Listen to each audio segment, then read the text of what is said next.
Dear friends, welcome back to your channel English Text Analyst. Friends, আবারও প্রায় 2 মাস বাদে আমি তোমাদের সামনে হাজির হয়ে গেলাম। গত 1 মাসে একটুখানি ব্যক্তিগত ব্যস্ততার কারণে আমি তোমাদের সামনে আসতে পারিনি। তারপরে আমার গলাটা খারাপ হয়ে গেল, সে কারণে আসা হলো না। তারপরে আমি যেহেতু গ্রামে থাকি, তো একটু ঝড় বৃষ্টি হলেই গ্রামে কারেন্টের সাপ্লাইয়ের কি অবস্থা হয় তোমরা বেশ ভালো করেই অনুমান করতে পারছো। আমরা আজকে যে ভিডিওটা শ্যুট করছি, আজকের দিনে মহা অষ্টমী 1432 বঙ্গাব্দের 13ই আশ্বিন। সবাইকে মহা অষ্টমীর শুভেচ্ছা, ভালোবাসা এবং অনেক অনেক আন্তরিক অভিনন্দন জানাই। তোমাদের আরও সামনের বেশ কয়েকটা দিন পুজো অত্যন্ত ভালো কাটুক। তোমরা হয়তো ভাববে যে আজকের দিনে ভিডিও শ্যুট করছি, পুজো দেখতে যাইনি। আমি অবশ্যই পুজো দেখেছি, গত ষষ্ঠীতে সপ্তমীতে দেখেছি।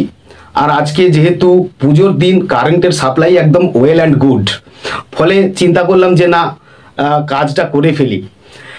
তো ফ্রেন্ডস, আমরা আজকের ক্লাসে ক্লাস 12-এর 4th তথা ফাইনাল সেমিস্টারের আমরা আজকে আরও একটা নতুন চ্যাপ্টার পড়তে চলেছি। আমরা আজকে একটা পড়ব প্যারাবল, যার অর্থ হচ্ছে নীতিগর্ভ রূপক কাহিনী। আমরা পড়তে চলেছি 3 questions written by Leo Tolstoy. Before going through the text, we should know the key facts or the background facts of the short story in brief. Let's have a look now. প্রথমেই আমরা চলে আসব points to remember.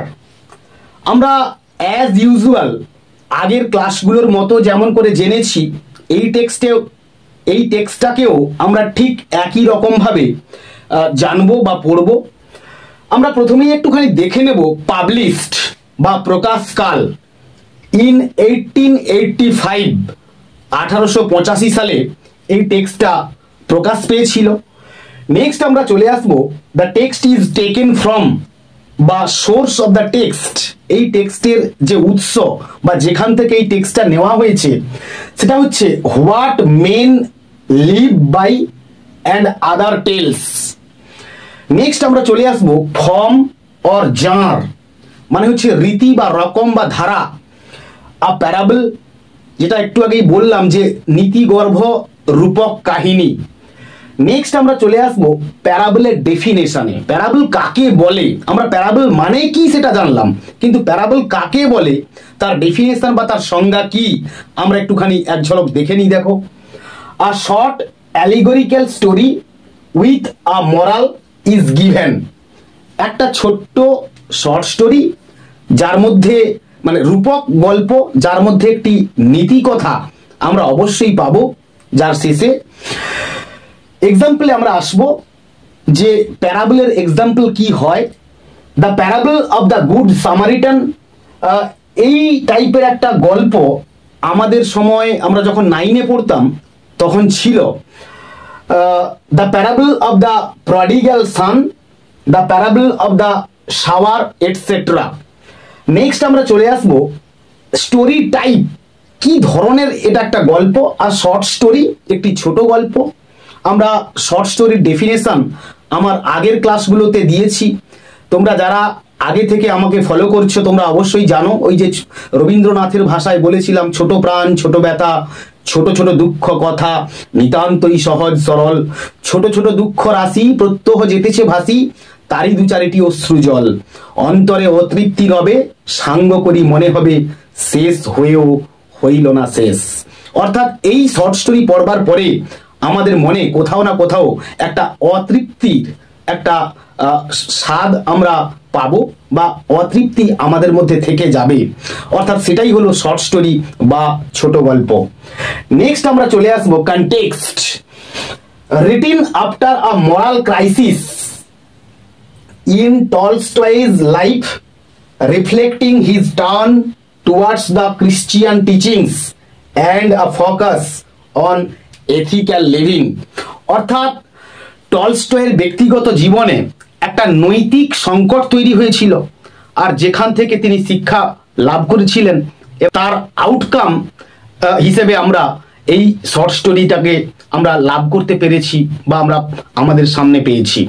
তো friends, তোমরা এখান থেকে একটা করে স্ক্রিনশট তুলে রাখতে পারো, যাতে করে তোমাদের পড়ার সময় অত্যন্ত সুবিধে হয় বা তোমরা এটা দেখে দেখে পড়তে পারো, বা এখান থেকে শর্ট কোয়েশ্চেন্স আসতে পারে। তোমরা অবশ্যই এই বিষয়ে নজর রেখো। নেক্সট আমরা এবার চলে আসবো কি থিমস।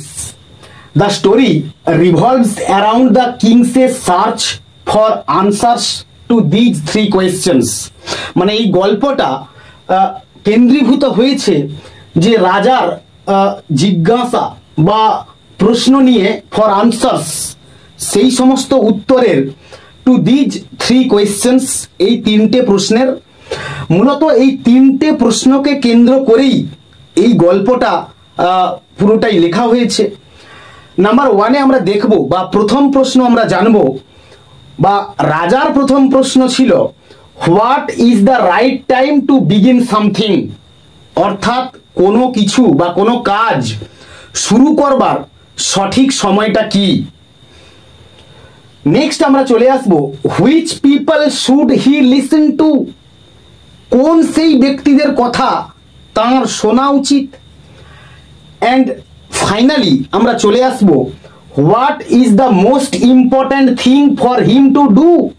অর্থাৎ কোন সেই গুরুত্বপূর্ণ কাজ যা তার সর্বপ্রথম করা উচিত। আমরা নেক্সট চলে আসব পারপাস বা উদ্দেশ্য। To convey Tolstoy's ideas on ethical Christianity and the importance of living in the present moment। Next আমরা চলে আসব style. The story is written in a simple, accessible characteristic of Tolstoy's later works intended for a broader audience। Next আমরা চলে আসব characters. তিনটে character এখানে আমরা পাবো basically, the king, the hermit and the wounded man. রাজা, সন্ন্যাসী এবং ওই আহত ব্যক্তি। আমরা এইবার দেখে নেব প্রত্যেকটা ক্যারেক্টারের একটুখানি আমরা ইন ডিটেলস, ইন ব্রিফ একটা বর্ণনা আমরা দেখে নেব। The king, he is a ruler who is curious, ambitious and open to learning. অর্থাৎ হি ইজ আ রুলার, তিনি হলেন একজন শাসক। হু ইজ কিউরিয়াস, যিনি হলেন কৌতূহলী। অ্যাম্বিশাস, উচ্চাকাঙ্ক্ষী। অ্যান্ড ওপেন টু লার্নিং, এবং তিনি খোলাখুলিভাবে সমস্ত কিছু শিখতে বা জানতে চান। He recognises his limitations and seeks wisdoms from others. তিনি জানেন যে তার ব্যাপ্তি কতখানি, এবং তা সত্ত্বেও তিনি অন্যদের কাছ থেকে জ্ঞান আহরণের একটা চেষ্টা বা একটা উদ্দেশ্য তার মধ্যে রয়েছে। নেক্সট আমরা যে ক্যারেক্টারটা পাচ্ছি তিনি হলেন the hermit. He is পোর্ট্রেড as a wise, মানে এখানে তাকে চিত্রায়িত করা হয়েছে একজন জ্ঞানী বা গুণী ব্যক্তি হিসেবে। হাম্বল, অত্যন্ত নম্র বা কোমল স্বভাবের। অ্যান্ড অবজারভেন্ট, এবং পর্যবেক্ষকের ভূমিকায় তাকে দেখা যাবে এখানে আমরা দেখতে পাবো। ইন্ডিভিজুয়াল, যিনি কিনা স্বতন্ত্রভাবে থাকেন। Who lives a simple life in seclusion, যিনি কিনা একটা সহজ সরল জীবনযাপন করেন নির্জনে বা মানে জনসমক্ষ থেকে অত্যন্ত দূরে। He does not offer direct answers, তিনি সরাসরি বা প্রত্যক্ষভাবে উত্তর দেননি টু দ্য কিংসেস কোয়েশ্চেন্স, রাজার প্রশ্নগুলোর। বাট রেদার গাইডস হিম, বরং তিনি তাকে পরিচালিত করেছেন টু ফাইন্ড দ্য আনসার্স, এই উত্তরগুলোকে খোঁজার ব্যাপারে। ফাইনালি আমরা যে ক্যারেক্টারটা পাচ্ছি, দ্য উন্ডেড ম্যান, মানে একজন আহত ব্যক্তিকে আমরা এই টেক্সটে পাবো। ইনিশিয়ালি মানে প্রাথমিকভাবে বা শুরুর দিকে, he is driven by revenge, যে কিনা মানে প্রতিশোধের স্পৃহা যার মধ্যে ছিল। Seeking to kill the king, যে কিনা রাজাকে হত্যা করতে চেয়েছিল। হাউএভার, যাই হোক, after the king and the hermit tend to his wounds, সন্ন্যাসী এবং রাজা তার আহত স্থান বা ক্ষতস্থানের পরিচর্যা করবার পরে, he has a change of heart, তার মনে বা তার হৃদয়ে একটা পরিবর্তন এসেছিল। নেক্সট আমরা চলে আসবো মোরাল অফ দ্য স্টোরি, এই গল্পের নীতি কথা। The most important time is now, সব থেকে গুরুত্বপূর্ণ সময় হলো এখন বা বর্তমান। And the most important person is the one, এবং সব থেকে গুরুত্বপূর্ণ ব্যক্তি হলেন তিনি। ইউ আর উইথ, যার সঙ্গে তুমি রয়েছো। And the most important thing is to do good for that person, এবং সর্বাপেক্ষা গুরুত্বপূর্ণ কাজ হলো ওই ব্যক্তির ভালো করা বা মঙ্গল করা। নেক্সট আমরা চলে আসবো দ্য স্টোরি ইজ অ্যাবাউট, মানে এই গল্পটা কিসের সম্বন্ধে। দ্য স্টোরি এমফেসাইজেস, এই গল্পটা জোর দেয় বা গুরুত্ব আরোপ করে the importance of living in the present moment, বর্তমান মুহূর্তে থাকার যে গুরুত্ব বা প্রয়োজনীয়তা সেটার উপর এমফেসাইজ করে।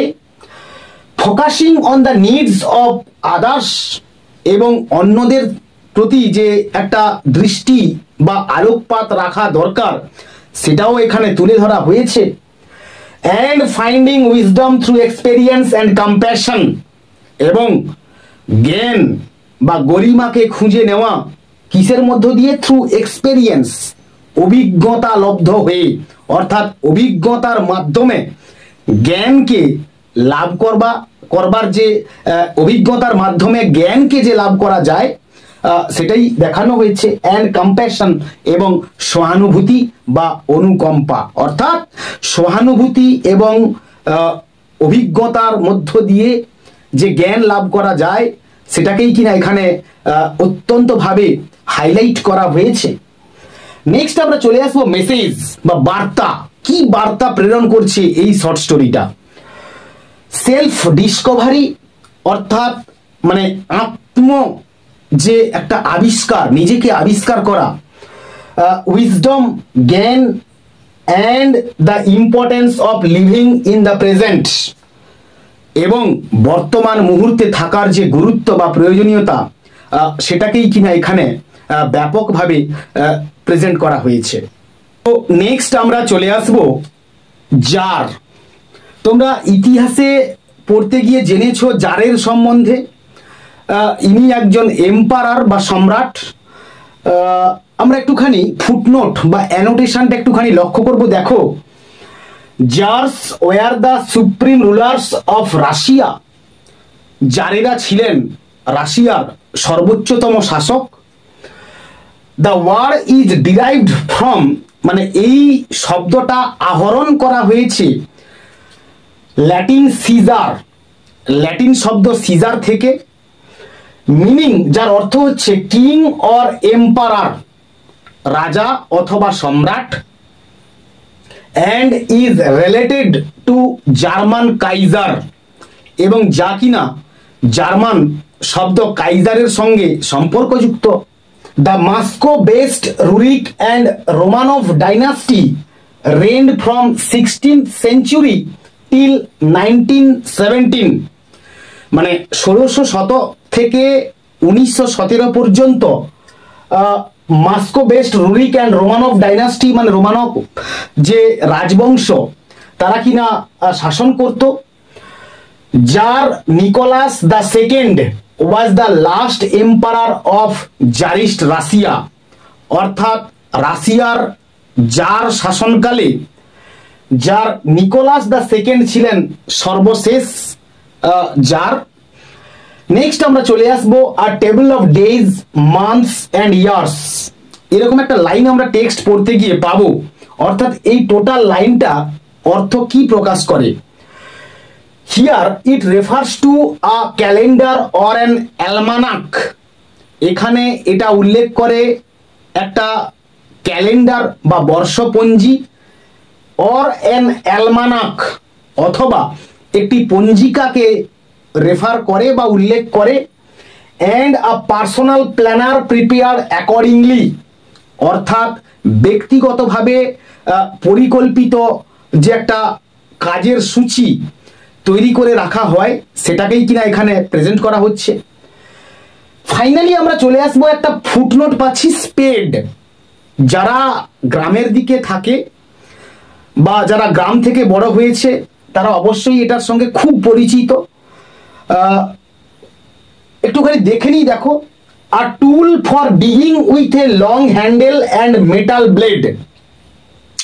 স্পেড বা কোদাল হলো হচ্ছে যে আটুল একটি যন্ত্র, ফর ডিগিং উইথ মানে খনন করার জন্যে বা খোঁড়ার জন্যে, উইথ এ লং হ্যান্ডেল দীর্ঘ বা লম্বা হাতলওয়ালা, অ্যান্ড মেটাল ব্লেড এবং যার একটা ধাতব ফলা রয়েছে।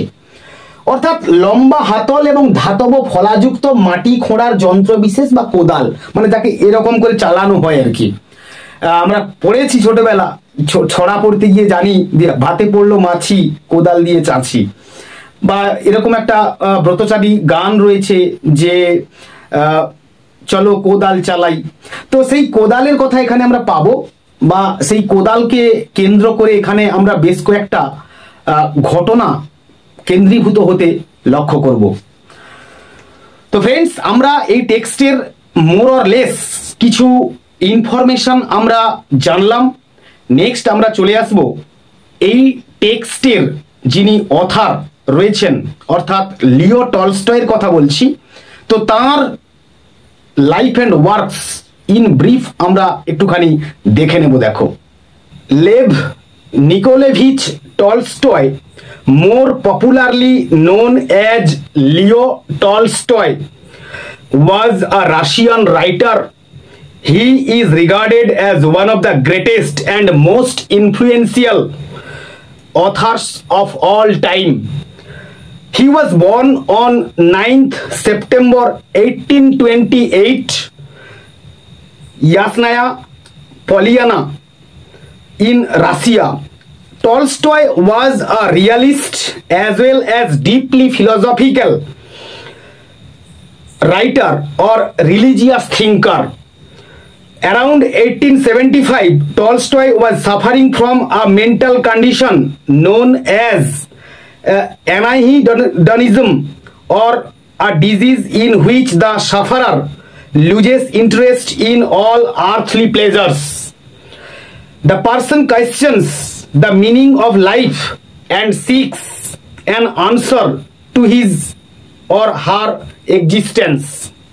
Born to an aristocratic family, Tolstoy achieved acclaim in his 20s with his semi-autobiographical trilogy Childhood, Boyhood and Youth 1852 to 1856, and with Sevastopol Sketches 1855, based on his experiences in the Crimean War, his War and Peace 1869, Anna Karenina 1878, and Resurrection 1899, which is based on his youthful scenes, are often cited as pinnacles. Cited মানে হচ্ছে উল্লেখ করা আর কি, আর পিনাকলস মানে হচ্ছে যে চূড়ার ন্যায় সরু শিখর যুক্ত, of realist fiction and three of the greatest novels ever written. Tolstoy received praise from countless authors and critics both during his lifetime and after. Virginia Woolf called Tolstoy the greatest of all novelists, and Gray Sol Merson referred to War and Peace as the greatest of all novels. He received nominations for the Nobel Prize in Literature every year from 1902 to 1906, and for the Nobel Peace Prize in 1901, 1902 and 1909. Tolstoy never being awarded a Nobel Prize remains a major Nobel Prize controversy. The greatest writer breathed his last on 20th November 1910 at Astapovo, Russia at the age of 82. আমরা next চলে আসবো এই টেক্সটের line by line অ্যানালিসিসে, অর্থাৎ আমরা এই টেক্সটের line by line Bangla translation বা বঙ্গানুবাদ আমরা করব। আমি আমার পুরনো সিলেবাসের আমার কাছে একটা বই রয়েছে, দেখো মাইন্ড স্কেচ নামে, এই বইটা থেকে পড়ছি। তো তোমরা তোমাদের হাতের কাছে যে বইটা রয়েছে, যেটা নতুন দিয়েছে আর রিলিম অফ ইংলিশ, এই বইটা থেকেও তোমরা পড়তে পারো, কোনো অসুবিধা নেই, একই টেক্সট। আমি টেক্সটটা পড়া শুরু করছি, তোমরা অবশ্যই বইটা হাতের সামনে রাখবে যাতে করে তোমাদের পড়তে গেলে অত্যন্ত সুবিধে হবে। আমরা চলে আসবো সরাসরি এই টেক্সটের অ্যানালিসিসে। লেটস হ্যাভ এ লুক নাও। দেখো এই টেক্সটটা শুরু হচ্ছে একটা ইন্ট্রোডাক্টরি ইট দিয়ে। আমি বহুবার আগে আমার প্রিভিয়াস ক্লাসগুলোতে বলেছি বা আলোচনা করেছি যে টেক্সট ইট দিয়ে শুরু হয় তাকে ইন্ট্রোডাক্টরি ইট, কিংবা যে টেক্সট দেয়ার দিয়ে শুরু হয় তাকে ইন্ট্রোডাক্টরি দেয়ার বলে, অর্থাৎ সূচনাকারী ইট বা সূচনাকারী দেয়ার, এগুলোর মিনিং সচরাচর আমরা নিই না বা হয় না। আমরা চলে আসবো, দেখো it once occurred to a certain tsar, একদা কোনো এক জারের মাথায় এলো, দ্যাট যে ইফ হি অলওয়েজ নিউ, যদি তিনি সর্বদা জানতেন, দ্য রাইট টাইম, সঠিক সময়, টু বিগিন এভরিথিং, সমস্ত কিছু শুরু করবার, ইফ হি নিউ, যদি তিনি জানতেন, হু ওয়ার দ্য রাইট পিপল, কারা সেই সঠিক ব্যক্তি, টু লিসেন টু, যাদের কথা শোনা উচিত, অ্যান্ড হুম টু অ্যাভয়েড, এবং কাদেরকে বা যাদেরকে এড়িয়ে চলা উচিত, অ্যান্ড অ্যাবাভ অল, এবং সর্বোপরি, ইফ হি অলওয়েজ নিউ, যদি তিনি সর্বদা জানতেন, what was the most important thing to do, কোন বা কি সেই সর্বাধিক গুরুত্বপূর্ণ কাজ যা কিনা তার করা উচিত, হি উড নেভার ফেল, তাহলে তিনি কখনোই ব্যর্থ হতেন না, ইন এনিথিং, কোনো কিছুতে, হি মাইট আন্ডারটেক, যা তিনি হাতে নিতেন, অ্যান্ড দিস থট, এবং এই চিন্তা বা এই ভাবনা, হ্যাভিং অকার্ড টু হিম, তাঁর মনে আসায়, হি হ্যাড ইট প্রোক্লেমড, তিনি ঘোষণা করে দিয়েছিলেন, থ্রু আউট হিজ কিংডম, তাঁর গোটা বা সমগ্র রাজ্যে বা রাজধানীতে, দ্যাট যে he would give a great reward, তিনি একটা বড় ধরনের পুরস্কার বা ইনাম দেবেন, টু এনিওয়ান, যে কাউকেই, হু উড টিচ হিম, যিনি তাকে শিখিয়ে দেবেন, what was the right time, কোনটা হচ্ছে সঠিক সময়, ফর এভরি অ্যাকশন, প্রত্যেকটা কাজের, and who were the most necessary people, এবং কারা সেই সমস্ত প্রয়োজনীয় বা গুরুত্বপূর্ণ ব্যক্তি, and how he might know, এবং কিভাবে তিনি জানতে পারেন, what was the most important thing to do, কোন সেই গুরুত্বপূর্ণ কাজ যা কিনা তার সর্বাগ্রে করা উচিত, and learned men came to the tsar, এবং জ্ঞানীগুণী ব্যক্তিরা বা পণ্ডিত ব্যক্তিরা জারের কাছে এলেন, বাট দে অল আনসার, কিন্তু তারা সকলেই উত্তর দিলেন, হিজ কোয়েশ্চনস, তার প্রশ্নগুলোর, ডিফারেন্টলি, ভিন্ন ভিন্ন ভাবে বা বিভিন্ন রকম ভাবে, ইন রিপ্লাই, আর প্রত্যুত্তরে, টু দ্য ফার্স্ট কোয়েশ্চন, প্রথম প্রশ্নের, সাম সেড দ্যাট, কেউ বললেন যে, to know the right time, সঠিক সময় জানতে গেলে, ফর এভরি অ্যাকশন, প্রত্যেকটা কাজের, one must draw up in advance, একজনকে আগে থেকেই ছক কষে নিতে হবে।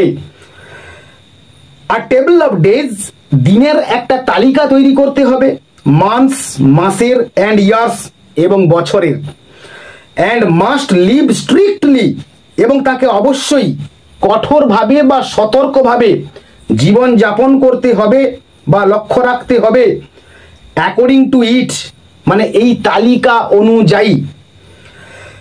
অনলি দাস, আর কেবলমাত্র এইভাবেই, সেড দে, বললেন তারা, কুড এভরিথিং বি ডান, সমস্ত কিছুই করা সম্ভবপর হবে, অ্যাট ইটস প্রপার টাইম, সঠিক সময়ে। আদার্স ডিক্লেয়ার দ্যাট, আবার অন্যান্যরা ঘোষণা করলেন যে, ইট ওয়াজ ইম্পসিবল টু ডিসাইড, ইহা অত্যন্ত অসম্ভব একটা ব্যাপার বা একটা কাজ, টু ডিসাইড, সিদ্ধান্ত নেওয়া, বিফোর হ্যান্ড, আগে থেকে, the right time for every action, প্রতিটা কাজের সঠিক সময়, বাট দ্যাট, কিন্তু যে, not letting oneself be absorbed in, একজন কেউ মজে না গিয়ে বা ডুবে না গিয়ে, আইডল পাস টাইমস, অলস বিনোদনে, ওয়ান শুড অলওয়েজ অ্যাটেন্ড, একজনকে সর্বদা যোগদান করতে হবে, যা কিছু, to all that was going on, অর্থাৎ যা কিছু চলছে বা যা কিছু ঘটছে, অ্যান্ড দেন, এবং তারপর, ডু, তাকে করতে হবে, হোয়াট ওয়াজ মোস্ট নিডফুল, যা অত্যন্ত প্রয়োজনীয় বা দরকারি। আদার্স, অন্যান্যরা বা অন্যরা, এগেন, আবারও, সেড দ্যাট, বললেন যে, হাউএভার, যাই হোক, attentive the tsar might be, যারকে অবশ্যই মনোযোগী হতে হবে, to what was going on, যা কিছু ঘটছে বা যা কিছু চলছে। It was impossible for one man, কোনো এক বিশেষ ব্যক্তি বা কোনো স্বতন্ত্র ব্যক্তির ক্ষেত্রে এটা অত্যন্ত অসম্ভবপর, টু ডিসাইড কারেক্টলি, সঠিকভাবে সিদ্ধান্ত গ্রহণ করা, দ্য রাইট টাইম, প্রকৃত সময় বা সঠিক সময়, ফর এভরি অ্যাকশন, প্রতিটা কাজের বা প্রত্যেকটা কাজের, বাট দ্যাট, কিন্তু সেই কারণেই, হি শুড হ্যাভ, অর্থাৎ তার রাখা উচিত, আ কাউন্সিল অফ ওয়াইজ মেন, জ্ঞানী ব্যক্তিদের একটি পারিষদ বর্গ, হু উড হেল্প হিম, যারা তাকে সাহায্য করবে, to fix the proper time, সঠিক সময় নির্ধারণ করতে, ফর এভরিথিং, সমস্ত কিছুর ব্যাপারে। বাট দেন, কিন্তু তখনই, এগেন, আবারও, আদার সেড, অন্যান্যরা বলে উঠলেন, দেয়ার ওয়ার সাম থিংস, এমন কিছু বিষয় বা এমন কিছু জিনিস রয়েছে, হুইচ কুড নট ওয়েট, যেগুলোর জন্য অপেক্ষা করা যায় না বা যেগুলোর জন্য অপেক্ষা করা যেতে পারে না, to be led before a council, একটি পারিষদ বর্গের সামনে পেশ করবার বা নিয়ে আসার। বাট অ্যাবাউট হুইচ, কিন্তু যেগুলো বা এমন কিছু, one had at once to decide, একজনকে তৎক্ষণাৎ সিদ্ধান্ত গ্রহণ করতে হয়, whether to undertake them or not, যেগুলো সম্পন্ন বা কার্যকর করা হবে কি না। But in order to decide that, কিন্তু সেই সিদ্ধান্ত নিতে গিয়ে, ওয়ান মাস্ট নো, একজনকে অবশ্যই জানতে হবে, বিফোর হ্যান্ড, আগে থেকেই, what was going to happen, কি ঘটতে চলেছে। It is only magicians who know that, আর এ ব্যাপারে কেবলমাত্র জ্যোতিষী বা জাদুকররাই যারা জানেন যে, অ্যান্ড দেয়ারফর, এবং অতএব, in order two know the right time, সঠিক সময় জানার জন্যে, ইন অর্ডার টু মানে হচ্ছে জন্যে, ফর এভরি অ্যাকশন প্রত্যেকটা কাজের, ওয়ান মাস্ট কনসাল্ট ম্যাজিশিয়ানস, একজনকে অবশ্যই কোনো একজন জাদুকরের শরণাপন্ন হতে হবে বা জাদুকরের কাছে পরামর্শ নিতে হবে। ইকুয়ালি সমানভাবে, ভেরিয়াস ওয়ার দ্য আনসার্স, বিভিন্ন প্রশ্নের ভিন্ন ভিন্ন উত্তর এলো, টু দ্য সেকেন্ড কোয়েশ্চন, দ্বিতীয় প্রশ্নের। সাম সেড, কেউ কেউ বললেন, the people the tsar most needed, লোকজনেদেরকে জারের সব থেকে বেশি প্রয়োজন। ওয়ার হিজ কাউন্সিলার্স, তারা হলেন তার পারিষদ বর্গ। আদার্স দ্য প্রিস্টস, আবার অন্যরা বললেন যে পুরোহিতদেরকে সব থেকে বেশি প্রয়োজন। আদার্স দ্য ডক্টরস, অন্যরা বললেন যে ডাক্তারদেরকে সব থেকে বেশি প্রয়োজন। While some said the warriors, যখন আবার কিছুজন বললেন যে সৈনিকদেরকে বা যোদ্ধাদেরকে সব থেকে বেশি করে প্রয়োজন রয়েছে কার, জারের। ওয়ার দ্য মোস্ট নেসেসারি, সব থেকে বেশি প্রয়োজন। To the third question, as to what was the most important occupation, আর তৃতীয় প্রশ্ন অনুযায়ী, as to what was the most important occupation, কোন কাজটি সবচেয়ে বেশি গুরুত্বপূর্ণ। সাম রিপ্লাইড, কেউ কেউ প্রত্যুত্তরে বললেন দ্যাট যে দ্য মোস্ট ইম্পর্টেন্ট থিং, সব থেকে গুরুত্বপূর্ণ বিষয় হলো, ইন দ্য ওয়ার্ল্ড, এই পৃথিবীতে, ওয়াজ সায়েন্স, সেটা হলো কি না বিজ্ঞান। আদার সেড, আবার অন্যরা বললেন, ইট ওয়াজ স্কিল ইন ওয়ারফেয়ার, এটা হচ্ছে যুদ্ধ বিগ্রহে যে দক্ষতা সেটাই দরকার। And others again said that, এবং অন্যান্যরা আবারও বললেন যে ইট ওয়াজ রিলিজিয়াস ওয়ারশিপ, আর এটা হলো ধর্মীয় আচার বা পূজা অর্চনার সব থেকে বেশি প্রয়োজন রয়েছে। All the answers being different, সমস্ত উত্তর ভিন্ন ভিন্ন হওয়ায়, the tsar agreed with none of them, যার কোনোটির সঙ্গে বা কারোর সঙ্গে সহমত পোষণ করলেন না। And gave the reward two নান, এবং কাউকেই কোনো পুরস্কার তিনি দিলেন না। বাট স্টিল উইসিং, কিন্তু তখনও তিনি চাইছিলেন বা ইচ্ছে প্রকাশ করছিলেন, to find the right answers, সঠিক উত্তর খুঁজতে, টু হিজ কোয়েশ্চেন্স, তার প্রশ্নগুলোর। He decided to consult a hermit, এইবার তিনি সিদ্ধান্ত নিলেন এক সন্ন্যাসীর সঙ্গে পরামর্শ করবেন। ওয়াইডলি রিনাউন্ড, যিনি কিনা ব্যাপকভাবে বা অত্যন্তভাবে পরিচিত বা জনপ্রিয়, ফর হিজ উইজডম, তার জ্ঞান বা তার প্রজ্ঞার কারণে। The hermit lived in a wood, সন্ন্যাসীটি একটি জঙ্গলে বা বনের মধ্যে থাকতেন বা বাস করতেন। হুইচ হি নেভার কুইটেড, আর যেখান থেকে তিনি কখনোই বাইরে বেরোতেন না। অ্যান্ড হি রিসিভড নান, এবং তিনি কারোর সঙ্গে সাক্ষাৎ করতেন না, বাট কমন ফোক, সাধারণ মানুষ ছাড়া।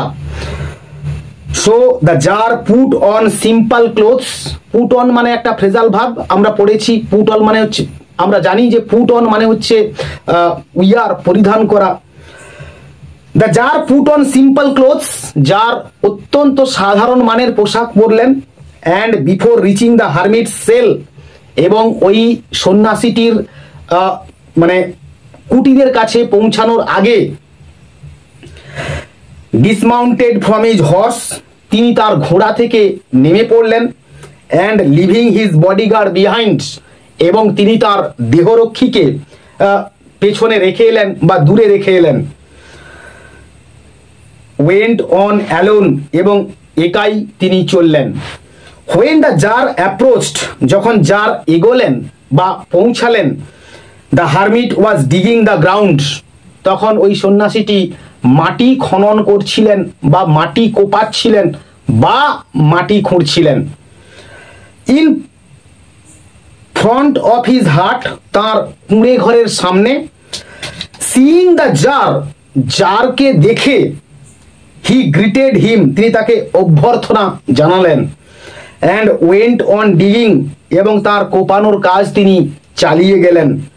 The hermit was frail and weak, এবং ওই সন্ন্যাসীটি ছিলেন অত্যন্ত শীর্ণকায় এবং অত্যন্ত দুর্বল শরীরের। অ্যান্ড ইচ টাইম, এবং প্রত্যেকবার হি স্টাক হিজ পেড, তিনি তার কোদালটিকে আঘাত করছিলেন ইনটু দ্য গ্রাউন্ড, মাটিতে, অ্যান্ড টার্নড আ লিটল আর্থ, এবং অল্প অল্প করে তিনি মাটি তুলছিলেন। হি ব্রেথড হেভিলি, আর তিনি জোরে জোরে শ্বাস প্রশ্বাস চালাচ্ছিলেন। The tsar went up to him, tsar এইবার তার কাছে গেলেন, অ্যান্ড সেড, এবং বললেন, I have come to you wise hermit, জ্ঞানী সন্ন্যাসী, আমি আপনার কাছে এসেছি, টু আস্ক ইউ, আপনাকে জিজ্ঞেস করতে বা আপনার কাছে জানতে, টু আনসার 3 কোয়েশ্চেন্স, 3টে প্রশ্নের উত্তর। হাউ ক্যান আই লার্ন, কিভাবে আমি শিখতে পারি বা কিভাবে আমি শিখতে পারবো বা জানতে পারবো। Two do the right thing, সঠিক কাজ করবার, অ্যাট দ্য রাইট টাইম, সঠিক সময়ে বা প্রকৃত সময়ে। হু আর দ্য পিপল, কারা সেই ব্যক্তি, আই মোস্ট নিড, আমার সব থেকে বেশি প্রয়োজন বা সব থেকে বেশি করে দরকার। অ্যান্ড টু হুম, এবং কাদের প্রতি, শুডাই, আমার উচিত হবে, দেয়ারফর, অতএব, পে মোর অ্যাটেনশন, অনেক বেশি মনোনিবেশ করা বা মনোযোগ দেওয়া, দেন টু দ্য রেস্ট, বাকিদের বা অবশিষ্টদের তুলনায়। And what affairs are the most important, আর কোন সেই কাজগুলো হলো সব থেকে বেশি প্রয়োজনীয় বা গুরুত্বপূর্ণ বা দরকারি। And need my first attention, এবং কোন বিষয়গুলোর উপর আমার সর্বপ্রথম বা সর্বাগ্রে মনোযোগ দেওয়া উচিত। The hermit listen to the tsar, সন্ন্যাসীটি জারের প্রশ্নগুলো শুনলেন, বাট আনসার নাথিং, কিন্তু কোনো উত্তর দিলেন না। He just spat on his hands, তিনি তার হাতের তালুতে থুতু ফেললেন। এই থুতু ফেলার অর্থ হচ্ছে যে হাতলটা থাকে কোদালের, সেই হাতলটা যখন হাতে ধরে থাকা অবস্থায় কোপানো হয় তখন হাতের মধ্যে একটা তাপ সৃষ্টি হয়, সেই তাপটার ফলে হাতের যে চামড়া সেটা ফসকে যেতে পারে। তো সে কারণে সেই জায়গায় থুতু ফেলে জায়গাটিকে খানিকটা পিচ্ছিল করা হয় এবং হাতটাকে একটুখানি ঠান্ডা করা হয় এবং কোদালটা যাতে করে শক্ত করে আরো ধরা যায়, না হলে কোদালটা কখনো ফসকে যেতেও পারে। তো সেই কারণে তিনি হাতে তালুতে থুতু ফেললেন অ্যান্ড রেকমেন্ডেড ডিগিং, এবং তার মাটি কোপানোর কাজ বা খনন করার কাজ তিনি চালিয়ে গেলেন। ইউ আর টায়ার্ড, আপনি ক্লান্ত হয়ে গেছেন বা আপনি ক্লান্ত হয়ে পড়েছেন। সেড দ্য জার, বললেন tsar, let me take the spade, আমাকে অনুগ্রহ করে কোদালটা দিন, and work a while for you, এবং আপনার জন্য একটুখানি কাজ করে দিই বা একটুখানি মাটি কুপিয়ে দিই। থ্যাঙ্কস, ধন্যবাদ। সেড দ্য হারমিট, বললেন সন্ন্যাসীটি। And giving the spade to the tsar, এবং জারকে এই কোদালটা দিয়ে he sat down on the ground, তিনি মাটির উপর বসে পড়লেন। When he had dug 2 beds, beds বলতে তোমরা লক্ষ্য করবে যে বীজ যে ফেলা হয়, তো সেই বীজকে অঙ্কুরোদ্গম করানোর জন্যে একটা তলা তৈরি করা হয়, সেটাকে বলা হচ্ছে বেডস। তো এটাকেই বলা হচ্ছে যে বেডস, যে when he had dug 2 beds, যখন তিনি 2টো তলা খনন করলেন বা খুঁড়লেন, দ্য জার স্টপড, জার থেমে গেলেন বা থামলেন। অ্যান্ড রিপিটেড হিজ কোয়েশ্চেন্স, এবং তার প্রশ্নগুলোর পুনরাবৃত্তি করলেন। The hermit again gave no answer, সন্ন্যাসীটি আবারও নিরুত্তর রইলেন। বাট রোজ, কিন্তু বা বরং উঠে পড়লেন। স্ট্রেচড আউট হিজ হ্যান্ড, তার হাতটাকে প্রসারিত করলেন। ফর দ্য স্পেড, ওই কোদালটাকে নেওয়ার জন্যে। অ্যান্ড সেড, এবং বললেন, নাও রেস্ট আ হোয়াইল, এখন আপনি একটু বিশ্রাম করুন। And let me work a bit, এবং আমাকে একটুখানি কাজ করতে দিন। But the tsar did not give him the spade, কিন্তু জার তাকে কোদালটা দিলেন না। অ্যান্ড কন্টিনিউড টু ডিগ, এবং কোপানোর কাজ তিনি চালিয়ে গেলেন। 1 hour পাস্ট, 1 ঘন্টা অতিক্রম হয়ে গেল বা অতিক্রান্ত হয়ে গেল। অ্যান্ড অ্যানাদার, এবং আরও 1 ঘন্টা। The sun began to sink, সূর্য ডুবতে শুরু করলো বা অস্তমিত হতে শুরু করলো। বিহাইন্ড দ্য ট্রিজ, গাছেদের আড়ালে। And the tsar at last, এবং জার অবশেষে stuck the spade into the ground, মাটিতে কোদালটিকে গেঁথে দিলেন। অ্যান্ড সেড, এবং বললেন, I came to you wise man, জ্ঞানী মানুষ বা জ্ঞানী ব্যক্তি, আমি আপনার কাছে এসেছি। For an answer to my questions, আমার প্রশ্নগুলোর উত্তর পাওয়ার জন্যে। If you can give me none, আর যদি আপনি আমাকে উত্তর নাই দিবেন, টেল মি সো, আমাকে তাই বলে দিন বা সেটাই বলুন আমাকে। And I will return home, আর তখনই আমি কিনা বাড়ি ফিরে চলে যাব। হিয়ার কামস সামওয়ান রানিং, ওই যে কেউ একজন দৌড়ে আসছে। সেড দ্য হারমিট, সন্ন্যাসীটি বললেন। Let us see who it is, চলুন তো দেখি কে ওটা।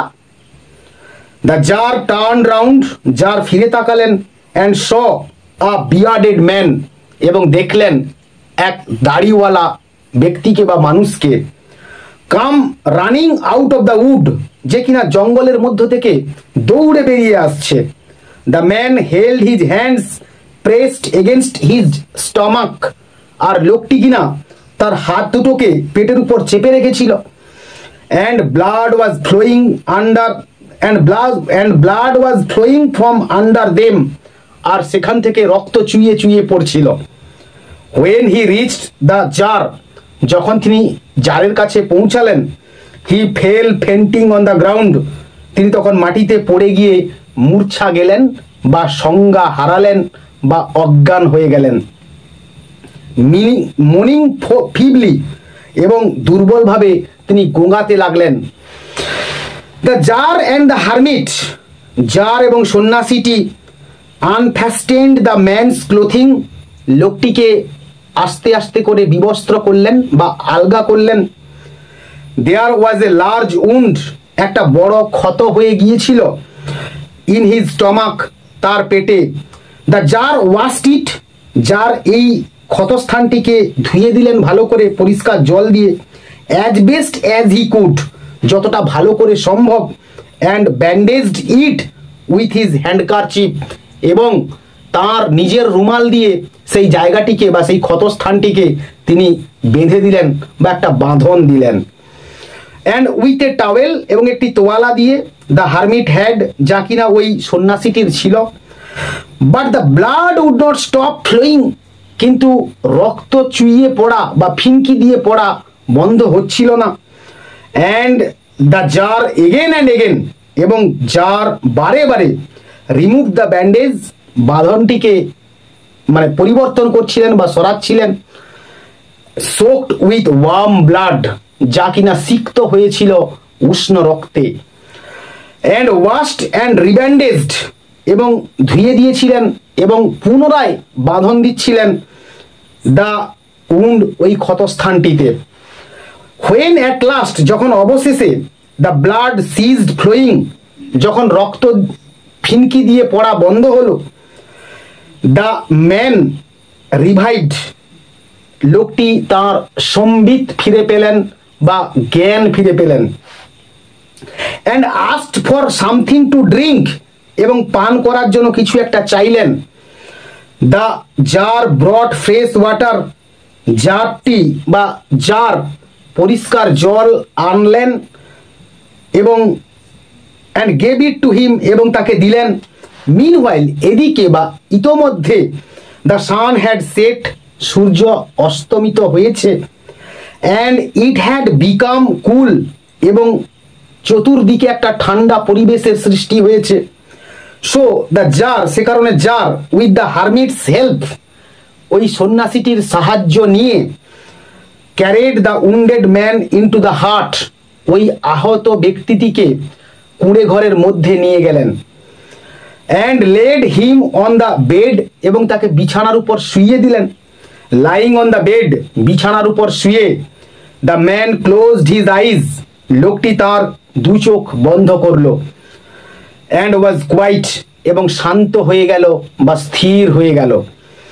But the tsar was so tired, কিন্তু জার এতটাই ক্লান্ত ছিলেন, উইথ হিজ ওয়ার্ক, তার সারাদিন হাঁটার ফলে, অ্যান্ড উইথ দ্য ওয়ার্ক, এবং কাজের কারণে, হি হ্যাড ডান, যা তিনি করেছিলেন, দ্যাট হি ক্রাউচ ডাউন, তিনিও কিনা কুঁকড়ে শুয়ে পড়লেন, অন দ্য থ্রেশহোল্ড, চৌকাটের উপর, and also fell asleep, এবং আরও তিনি দ্রুত ঘুমিয়ে পড়লেন। সো সাউন্ডলি দ্যাট, এতটাই গভীরভাবে যে, he slept all through the short summer night, তিনি গোটা গ্রীষ্মের ছোট রাতটা ঘুমোলেন। When he awoke in the morning, আর যখন তিনি সকালবেলায় জেগে উঠলেন, it was long before he could remember, তার স্মরণ করতে অনেকখানি সময় লেগে গিয়েছিল। হোয়ার হি ওয়াজ, তিনি কোথায় ছিলেন বা তিনি কোথায় সেটা তিনি বুঝতে তার অনেকটা সময় লেগে গেল। Or who was the strange bearded man, অথবা কে সেই অদ্ভুত দাড়িওয়ালা মানুষ, লাইং অন দ্য বেড, যে কিনা বিছানায় শুয়ে রয়েছে, and gazing intently at him, এবং নিবিড়ভাবে বা গভীরভাবে বা এক দৃষ্টে তার দিকে তাকিয়ে রয়েছে, উইথ শাইনিং আইজ, চকচকে দৃষ্টি দ্বারা বা জলজল করতে থাকা দৃষ্টি সমেত বা চোখ দ্বারা। ফরগিভ মি, আমাকে ক্ষমা করুন, সেড দ্য বিয়ার্ডেড ম্যান, বললেন ওই দাড়িওয়ালা ব্যক্তিটি, ইন এ উইক ভয়েস, একটা দুর্বল কণ্ঠস্বরে বা নিম্ন স্বরে বা নিচু গলায়। হোয়েন হি স দ্যাট, আর যখন সে দেখলো যে, দ্য জার ওয়াজ অ্যাওয়েক, জার জেগেছিলেন, and was looking at him, এবং তার দিকে তাকিয়েছিলেন। I do not know you, আমি তোমাকে তো চিনি না, and have nothing to forgive you for, এবং আর তাই ক্ষমা করবার তো কোনো ব্যাপার বা কোনো কারণই হতে পারে না। সেড দ্য জার, বললেন tsar, you do not know me, আপনি আমাকে চেনেন না, বাট আই নো ইউ, কিন্তু আমি আপনাকে চিনি বা জানি।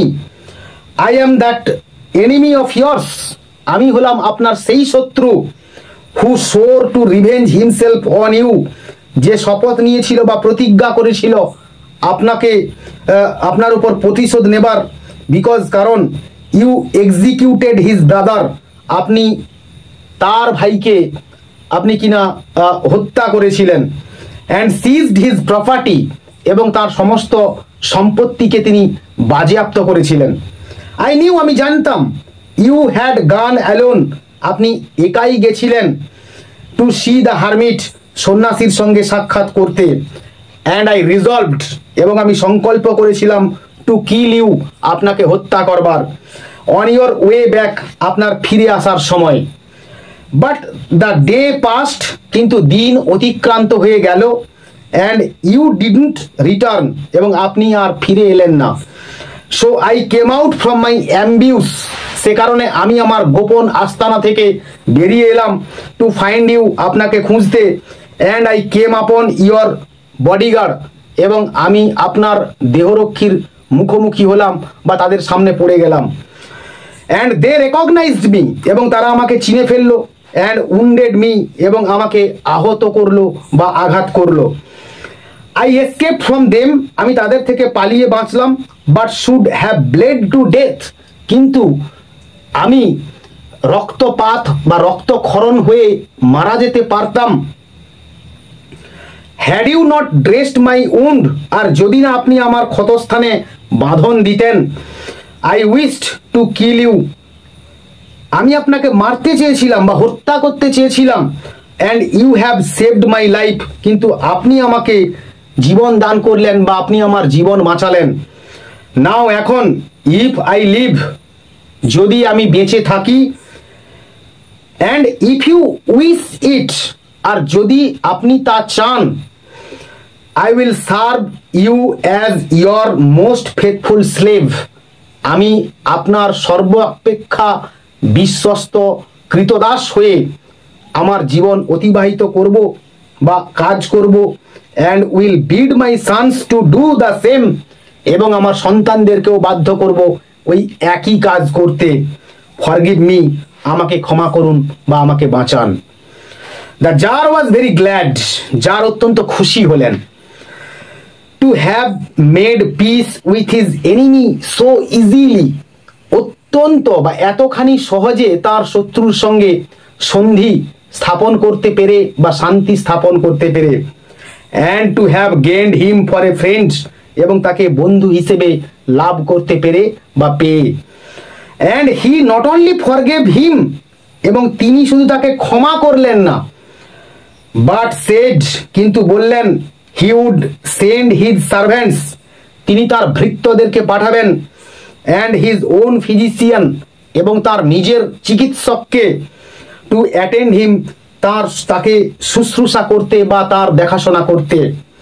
অ্যান্ড প্রমিসড, এবং কথা দিলেন, টু রেস্টোর হিজ প্রপার্টি, তার সম্পত্তিকে তিনি ফিরিয়ে দেবেন। হ্যাভিং টেকেন লিভ, আর বিদায় নেবার পর বা বিদায় নেবার সময়, দ্য উন্ডেড ম্যান, আহত ব্যক্তিটি, দ্য উন্ডেড ম্যান মানে ওই আহত ব্যক্তিটির কাছ থেকে, the tsar went out into the porch, জার কিনা বারান্দার দিকে এগিয়ে গেলেন। And looked around for the hermit, এবং ওই সন্ন্যাসীটিকে খোঁজ করছিলেন বা ওই সন্ন্যাসীটির খোঁজ করছিলেন। বিফোর গোয়িং অ্যাওয়ে, চলে যাওয়ার আগে বা বিদায় নেবার আগে, he wished once more to beg an answer, তিনি আরও একবার তার উত্তরের প্রার্থনা করবেন বলে তিনি মনে করলেন বা ইচ্ছে প্রকাশ করলেন। টু দ্য কোয়েশ্চেন্স, প্রশ্নগুলোর, হি হ্যাড পুট, যা তিনি ওই সন্ন্যাসীটির কাছে রেখেছিলেন বা সন্ন্যাসীটিকে যে প্রশ্নগুলো করেছিলেন। দ্য হারমিট ওয়াজ আউটসাইড, আর সন্ন্যাসীটি বাহিরেই ছিলেন। অন হিজ নিজ, এবং হাঁটু গেড়ে বসেছিলেন। শোয়িং সিডস, এবং বীজ বপন করছিলেন। ইন দ্য বেডস, বীজতলাতে। That he had been dug, যেটা তিনি খনন করে রেখেছিলেন। দ্য ডে বিফোর, গত দিন বা আগের দিন। The tsar approached him, tsar তার দিকে এগিয়ে গেলেন। অ্যান্ড সেড, এবং বললেন, ফর দ্য লাস্ট টাইম, শেষবারের জন্যে, আই প্রে ইউ, আমি আপনার কাছে প্রার্থনা করি, টু আনসার মাই কোয়েশ্চেন্স, আমার প্রশ্নগুলোর উত্তর দেবার জন্যে। ওয়াইজ ম্যান, জ্ঞানী ব্যক্তি। You have already been answer, আরে আপনাকে তো উত্তর দেওয়াই হয়ে গেছে বা আপনি তো আপনার উত্তর পেয়ে গেছেন। সেড দ্য হারমিট, সন্ন্যাসীটি বললেন। স্টিল ক্রাউচিং, তখনও উবু হয়ে তিনি বসেছিলেন। অন হিজ থিন লেগস, তাঁর শীর্ণকায় পায়ের উপর বসেছিলেন। And looking up at the tsar, এবং জারের দিকে তাকিয়ে তিনি কথাগুলো বললেন। হু স্টুড বিফোর হিম, যিনি তার সামনে দাঁড়িয়েছিলেন। হাউ আনসার, আরে আপনি উত্তর দিলেন কিভাবে? কিভাবে আমি আমার উত্তর পেলাম? হোয়াট ডু ইউ মিন, আপনি কি বলতে চাইছেন? আপনি বলতে চাইছেনটা কি বলুন? আস্কড দ্য জার, জার জিজ্ঞাসা করলেন। ডু ইউ নট সি, আচ্ছা আপনি দেখেননি? রিপ্লাইড দ্য হারমিট, সন্ন্যাসীটি প্রত্যুত্তরে বললেন, if you had not pitied my weakness, যদি না আপনি আমার দুর্বলতা বা অক্ষমতাকে আপনি সহানুভূতি না জানাতেন বা আমার দুর্বলতায় যদি আপনি সমব্যথী না হতেন, ইয়েস্টারডে, গতকাল, and had not dug those beds for me, এবং ওই তলাগুলো না খনন করে দিতেন, but had gone your way, আর যদি আপনি আপনার পথ ধরে চলে যেতেন বা ফিরে যেতেন, that man would have attacked you, ওই লোকটা আপনাকে আক্রমণ করত। And you would have repented, এবং তার জন্য আপনি অনুশোচনা করতেন। Of not having stayed with me, আমার সঙ্গে না থাকার। So the most important time was, সে কারণে সব থেকে গুরুত্বপূর্ণ সময় ছিল, when you were digging the beds, যখন আপনি তলা খনন করছিলেন বা খুঁড়ছিলেন। And I was the most important man, এবং আমি ছিলাম সেই গুরুত্বপূর্ণ ব্যক্তি, সব থেকে গুরুত্বপূর্ণ ব্যক্তি। And to do me good, এবং আমার ভালো করা, ওয়াজ ইয়োর মোস্ট ইম্পর্ট্যান্ট বিজনেস, ছিল আপনার সবথেকে বা সর্বাপেক্ষা গুরুত্বপূর্ণ কাজ। আফটারওয়ার্ডস, তারপরেই বা পরবর্তীকালে, when that man ran to us, যখন ওই লোকটা দৌড়ে আমাদের কাছে এলো, the most important time was, সবথেকে গুরুত্বপূর্ণ সময় ছিল, when you were attending to him, যখন আপনি ওই লোকটির পরিচর্যা করছিলেন বা দেখাশোনা করছিলেন। For if you had not bound up his wounds, কারণ যদি না আপনি তার ক্ষতস্থানে বাঁধন দিতেন, হি উড হ্যাভ ডাইড, সে হয়তো মারা যেতে পারত, উইথাউট হ্যাভিং মেড পিস, আপনার সঙ্গে শান্তি স্থাপনা না করেই, উইথ ইউ, আপনার সঙ্গে। So he was the most important man, আর সে কারণেই সেই হলো সব থেকে গুরুত্বপূর্ণ ব্যক্তি। And what you did for him, এবং যা আপনি তার জন্য করলেন, was your most important business, তা ছিল আপনার সর্বাপেক্ষা গুরুত্বপূর্ণ কর্তব্য। রিমেম্বার দেন, তাহলে স্মরণে রাখুন, there is only one time, একটাই সময় রয়েছে, দ্যাট ইজ ইম্পর্ট্যান্ট, আর যেটা কিনা হলো গুরুত্বপূর্ণ, নাও, এখন বা বর্তমান। It is the most important time, আর এটাই হলো সব থেকে গুরুত্বপূর্ণ সময়, বিকজ, কারণ, it is the only time, এটাই হলো একমাত্র সময়, when we have any power, যখন আমাদের কাছে কিছু করবার ক্ষমতা রয়েছে। দ্য মোস্ট নেসেসারি ম্যান, আর সবচেয়ে গুরুত্বপূর্ণ মানুষ, ইজ হি, হলেন তিনি, উইথ হুম ইউ আর, যার সঙ্গে আপনি রয়েছেন। ফর নো ম্যান নোজ, কারণ কোনো ব্যক্তি বা কোনো মানুষই জানে না, whether he will ever have dealings with any one else, পরে অন্য কারো সঙ্গে তার আর কোনো যোগাযোগ হবে কি না বা হতে পারে কি না। And the most important affair is, আর সবচেয়ে গুরুত্বপূর্ণ কাজ হলো, টু ডু হিম গুড, তার ভালো করা। বিকজ, কারণ, ফর দ্যাট পারপাস, আর এই কারণেই বা এই উদ্দেশ্যেই বা এই উদ্দেশ্যের জন্যই, অ্যালোন, কেবলমাত্র, was man sent into this life, মানুষকে তার জীবন দিয়ে এই পৃথিবীতে পাঠানো হয়েছে। ফ্রেন্ডস, আমরা এই টেক্সটটা এখানেই শেষ করলাম। আজকের ক্লাস যদি তোমাদের উপযোগী হয়ে থাকে, তো তোমরা অবশ্যই আমার চ্যানেলটাকে সাবস্ক্রাইব করো বেশি বেশি পরিমাণে, এবং বন্ধুদের মধ্যে শেয়ার করো, লাইক করো, কমেন্ট করো। পরের ক্লাসে দেখা হচ্ছে আরও একটা নতুন টেক্সট নিয়ে। ততক্ষণ পর্যন্ত keep watching my channel, keep smiling and stay blessed. আরও বেশি করে পুজোতে আনন্দ করো, বন্ধুদের সঙ্গে সময় কাটাও, এবং খুব খুব ভালো থাকো। দেখা হচ্ছে পরের ক্লাসে।